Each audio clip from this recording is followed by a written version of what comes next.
Hi everyone. So today I thought I would sit down with you and just do a video chat. I haven't done that in a little while, and so I just wanted to do that today. I'm going to share with you 5 things that I wish I had known when I first started homeschooling. So for those of you who are new homeschooling, this video is going to be a good one for you.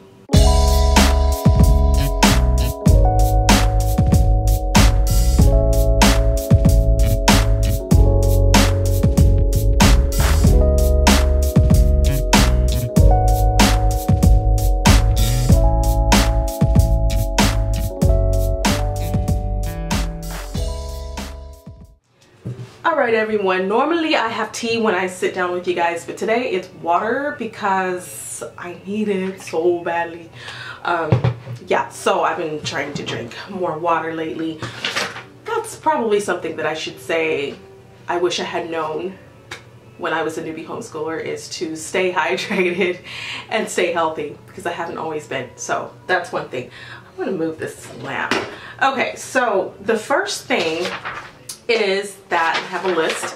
I'm going to be referring to the I as you because I want to encourage you. So I'm going to put you on that end of the stick and I'm going to be talking to you, but I will be using my personal experiences as reference. So number 1, things that I wish that I had known as a newbie homeschooler. Number 1 is that you will change, and life circumstances, your desires, your goals and your motivators will change throughout the year. So you will change. This is inevitable. You're going to get older, you're going to grow up emotionally, mentally, physically, spiritually. Everything about you is shifting. Nothing stays the same. So at least I hope that there is growth in your life, right? Every one of us is growing to some capacity. So that means we're growing up with our kids, and our ideas, ideologies, thought process, all of that changes as we get older. Sometimes we become wiser, hopefully, and we learn from mistakes, and we just mature. So I wish I had known that, because then I wouldn't feel so badly that things appear differently to me than it did, say, 5 years ago, that I'm looking at the same situation, the same curriculum, the same methodology, and I see it so completely differently than I did 5 years ago. It's because I've changed. Okay, so that's number 1. You will change, and so it's okay to flow with your shifts in life. Number 2, your children will change. So one of the things that I think we get so caught up in as newbie homeschoolers, especially of younger kids, is really just the process of finding curriculum and materials for that young child. And we can oftentimes get so caught up in that we forget they are also growing up, and they will change and they will shift. And if we are committed to homeschooling for the long haul, we will have to grow with them as they pull out of that cutesy stage that we really enjoyed, or maybe we didn't enjoy it so much. But whatever stages they were in 3 years ago, they're not in that same stage today. So teaching them will be very different now than it was then. I loved teaching my preschool daughter. You can go back and see some of my older videos of when my youngest little girl, Zoe, was 4 years old, 5 years old. I loved the pre-K circle times. I loved kindergarten. I love that stage. When I was teaching my oldest daughter, I love that stage. So the ages 4 and 5 really get my heart. I just feel it's a very whimsical time. It's a time of when your children are open like sponges, and you're just kind of letting them explore the world around them. And it's a very free-spirited feeling in my home because of the way that I approached, or my methodology for approaching teaching a 4-year-old and a 5-year-old. It's very different than teaching an older kid. So now that my daughter is no longer a 4-year-old, my youngest daughter is now 11 years old. So I have seen all of the shifts and the twists and turns as she's gotten older, and her emotional changes, her physical changes, and her mental acuity has definitely sharpened, and she's on a whole different level. And I've seen leaps and bounds of changes with her, especially over the past semester, the past 4 months, as we've been involved in classical conversations. She has really taken off. So we're like in a completely different zone.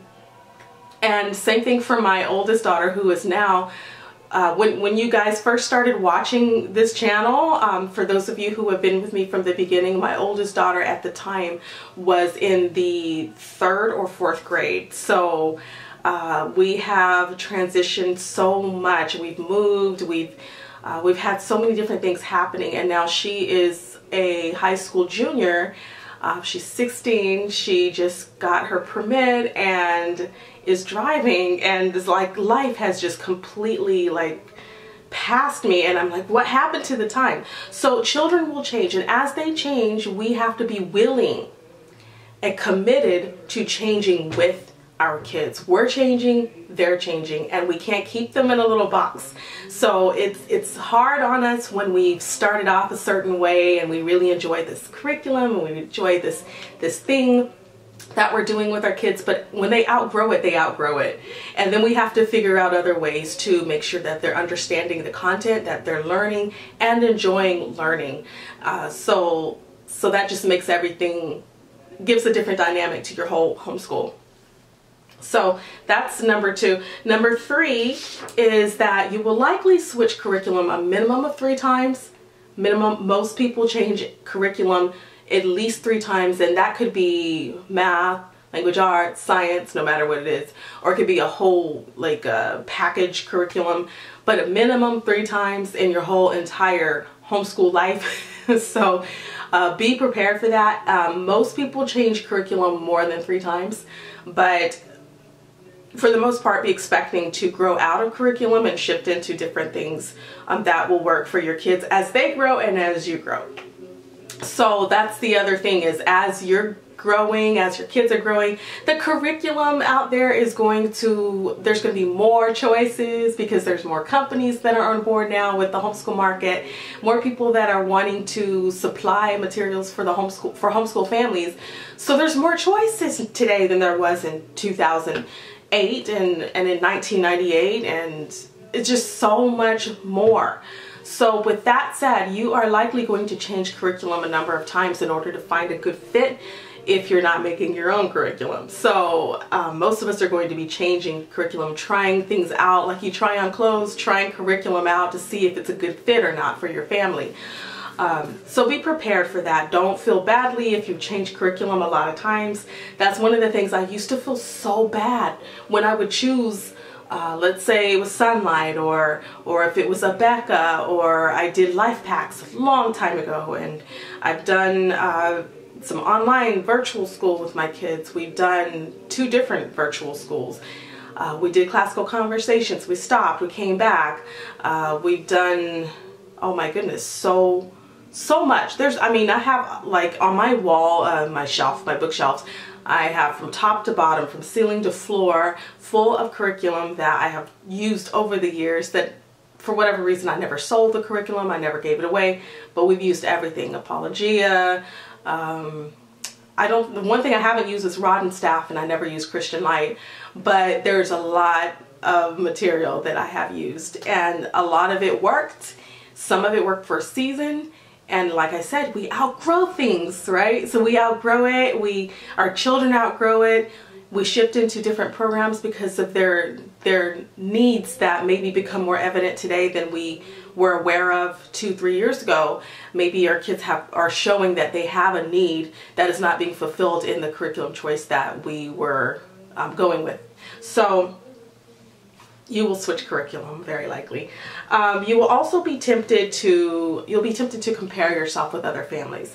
That's a given, especially if you're part of a community of homeschoolers, and especially if that community is very academically oriented and advanced. So I think with communities like Classical Conversations, that's probably a good indicator that if you're in a group like that, that you may from time to time feel the need to compare, or you might feel that others kids are just you know, and you're like, wow, I want my kids to do that too, right? And so we start comparing. So whether you're in a co-op or a park day and you guys get, you know, the moms get together and start talking and you know, my kid's doing this, well, my kid's enrolled in this and that and the other. My kids, you know, she or he has already learned their multiplication facts. Now they're moving on to division, long division, fractions, decimals, conversions, whatever. And some parents are sitting there like, oh, my kids haven't even learned to add and subtract yet. So maybe we need to be where your child is. So, you know, there's all this comparison, and then we start to feel really badly because we think, well, if their kid's doing it and they're the same age as mine, then why aren't my kids doing it? So whether you feel like your kids are ahead or behind, I think it's very important that we stop focusing on that so that there is no comparison in our mind and in our hearts, and that the spirit of comparison is not permeating down to and trickling down to our kids, because they can pick up on these things and they can feel when we are anxious and wanting them so badly to reach a certain milestone because someone else's kids are, right? So that's the other thing to combat and that I wish I had known and to really focus on not doing. Number 5, the 5th thing is sometimes it will feel like a struggle in homeschooling, but it's all worth it. Okay, so it's not a bed of roses, and regardless of what you see on a lot of the day in the life videos where it might seem attractive because we're showing you the best of our home life, we're showing you what we want to show you, what we want to put out there in the public, you know, social media, Instagram, we're going to show you the best. We're going to have the nice bright lighting in the background and when in the sunlight, and make sure that our photographs are great and that our blog posts are perfect, and I'm in that, and I know what all that is about because I do that with my blogs and my Instagram and social media, and I know what that is. It's not always the truth because we're not showing you everything. So that's why it's important, especially if you struggle, you know, with feeling like you're not doing what others are doing. If you feel that maybe you're not doing it right, if you get this feeling, this nagging feeling that something's wrong because you are struggling, or because your kids are struggling, because you've had a bad day, because your kids are not interested in homeschooling anymore all of a sudden, or maybe you're having this just battle of the wills with your children. Maybe things aren't going right in your scheduling. Maybe you're not waking up early enough. Maybe they're going to bed too late. There could be a number of factors. Maybe you're sick. Maybe one of your kids is sick. Maybe you just discovered that you've been diagnosed recently, or you've just discovered something about one of your kids has a learning disability that you are struggling to work with your kid and help your kid work through that situation in your homeschool, which changes everything. So I understand these things change everything. Life situations are not perfect, and we get all these curveballs thrown at us, and we have to figure out what to do with these situations. And it makes sometimes homeschooling feel very heavy and not so fun and not so glossy and airbrushed and not so delightful. And so it can be fun and it can be delightful, and you can be in a really, really wonderful season where you're just embracing all of the whimsical, beautiful, you know, feelings and magic of homeschooling for that year. Maybe that's how you feel that year. But if for whatever reason things shift and you don't feel as lovely about homeschooling 2 years from now, I want you to be encouraged that it's okay and it's normal. Just because it doesn't always feel good doesn't mean that it's not a good thing. So it's normal. Don't worry so much about whether or not you should be feeling this way, because a lot of homeschoolers do.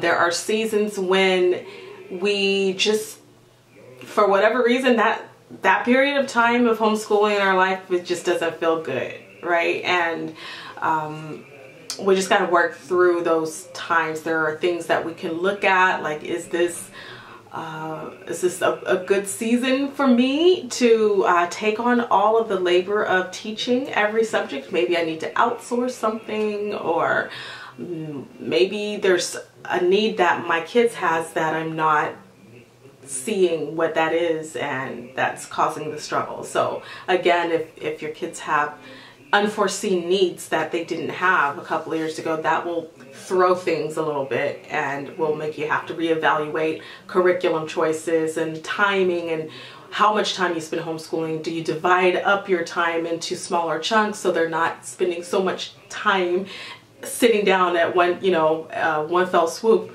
to homeschool? All these different things that you can look at to make sure that things are going a little more smoothly. It may not be perfect, but it will help you through that season if you're having a hardship.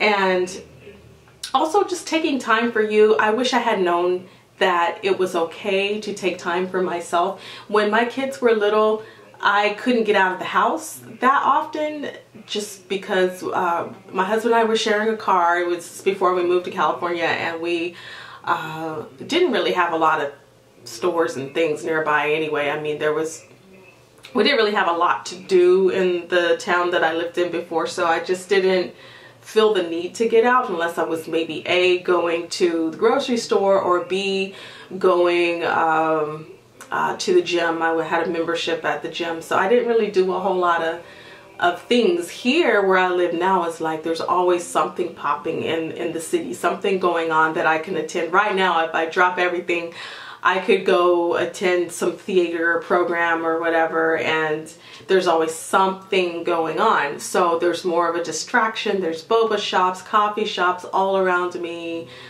plenty of libraries, plenty of places that I can get into trouble. So I have to really do keep more of a focus now. But back then I didn't really have, 10 years ago, any distractions really. So I stayed home a lot. And because I stayed home a lot, there were times that I felt like I'm not getting, my needs met, because I get my recharge from being around people. I'm an extrovert to some degree, with a little bit of introvert tendencies as well, or I like to say I'm an intro extrovert, but I really get juiced and recharged by being around people. I like talking to people. I like hearing people's stories and hearing who they are, what they're about. And so being at a coffee shop where I'm surrounded by the stories of people, and I need that recharge. So I can get that now, but back then I couldn't get it. So I had to really give myself the option to get out once a week, and to ask my husband to take care of the kids when they were younger, so I can get out just once a week, just to recharge my battery and to enjoy my coffee time at a coffee shop. That was my thing. And you have to find what's good for you, but be sure to take care of yourself, celebrate yourself. You're a homeschool mom, but you're so much more than that. You are a magnificent woman who is doing so much to better your family and better yourself. And so you deserve a recharge, and you deserve to take care of yourself. So don't forget about you in the whole process. And these are my tips. So I hope that you took something from this and that it was helpful. Thank you so much for watching. And if you want more tips and advice, if you want to just know more about homeschooling in general, I have a blog. It's a faith-based homeschool blog, but there's a lot of just general information about homeschool start up there. So even if you're not Christian, it's okay. Come to the blog anyway, because if you have some questions about homeschooling, that might be answered at the blog. So it's christianhomeschoolmoms.com. And I invite you to go there. And also, if you're interested in starting a blog of your own, I have a blog where I help moms to start blogs and to create a business based on blogging. So that's found at mompreneursandheels.com, and those links are listed in the description box below. And that's it for now. Thank you so much for watching, and have a marvelous day.